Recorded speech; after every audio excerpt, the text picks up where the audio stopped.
का माननीय नेता श्री पप्पू यादव जी द्वारा बंद का कॉल दिया गया है। गरीबों के साथ जो हो रहे अन्याय, ये चुनाव आयोग का तुगलकी फरमान, चुनाव आयोग ने जो वोटर लिस्ट सत्यापन का जो नया फरमान जारी किया है, इससे गरीबों का हक मारा जा रहा है, गरीबों का नाम वोटर लिस्ट से हटाया जा रहा है। तो उसी के विरोध में आज हम लोगों ने बिहार बंद का कॉल दिया है। हमारे नेता माननीय सांसद पप्पू यादव जी ने बिहार बंद का कॉल दिया है और हम सभी साथी आज रोड पे हैं। पूरी तरह चक्का जाम रहेगा। ये सरकार से चुनाव आयोग मिलकर जो खेल खेल रही है, इस खेल को वापस लेना पड़ेगा। चुनाव आयोग ने ही 8 दिन के अंदर 2 बार अपना फैसला वापस लिया है। क्या कारण है? किसके कहने पे आप बार बार अपना यह फैसला सुनाते हैं और फिर अपने फैसले पे पलट जाते हैं? हम कहते हैं कि गरीबों के साथ अन्याय बंद करो। गरीबों का जो आदिवासी हरिजन के साथ जो अन्याय हो रहा है, जो लोग बाहर हैं, जो दिल्ली पंजाब में काम करते हैं, उसका वोटर लिस्ट से नाम काटा जा रहा है, जिसका सत्यापन नहीं होगा उसका नाम हटाया जाएगा। तो इससे गरीबों का हक मारा जाएगा। जब वोट का अधिकार ही नहीं रहेगा तो हम यहाँ के जनता जी कर क्या करेंगे? यहाँ के हरिजन, आदिवासी, अल्पसंख्यक सभी लोग परेशान हैं। गांव में हाहाकार मचा हुआ है। लोग इधर से उधर भाग रहे हैं कि पेपर कहाँ से लाएं। किन्हीं के पास कोई पेपर नहीं है।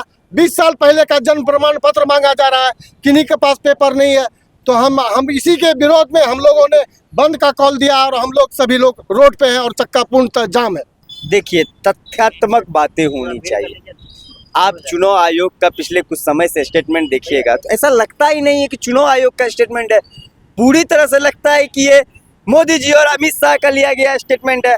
आप बताइए, अगर बिहार के लोग, बिहार के वोटर फर्जी है तो क्या पूरे देश के वोटर फर्जी नहीं हो सकते हैं? और अगर बिहार के ये वोटर फर्जी है तो इसी मतदाता सूची पर पूर्व के 2024 लोकसभा चुनाव हुए हैं, जिसमें प्रधानमंत्री महोदय ने तीसरी बार अपना शपथ ग्रहण किया है। तो सबसे पहले प्रधानमंत्री महोदय को इस्तीफा देना चाहिए और इस्तीफा देने के बाद उसे इस लोकसभा चुनाव को भंग करनी चाहिए और दोबारा से पुनः जिस तरह से किया जा रहा है उस तरह से सर्वे करवा करके फिर से जो है चुनाव करवाया जाना चाहिए।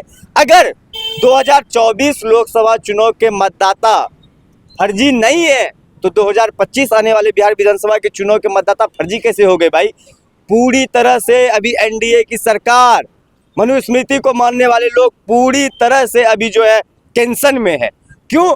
क्योंकि आए दिन आप देख रहे हैं कि पूरे बिहार में किस तरह से जो है आपराधिक घटना लगातार, रोज दुष्कर्म, कभी हत्याएं, तो रोज इस तरह की चीजें हो रही है। और एक तरफ से अकेला तेजस्वी प्रसाद यादव जी जो है जनता के सवाल को लेकर के सबके सामने पूरी तरह से खड़े हैं। तो पूरी तरह से बीजेपी की सरकार घबराई हुई है।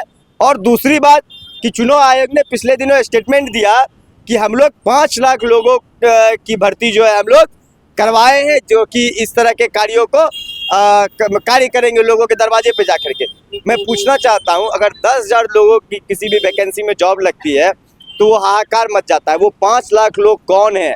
क्या वो 5 लाख लोग नागपुरिया शाखा से आकर के बिहार में काम कर रहे हैं?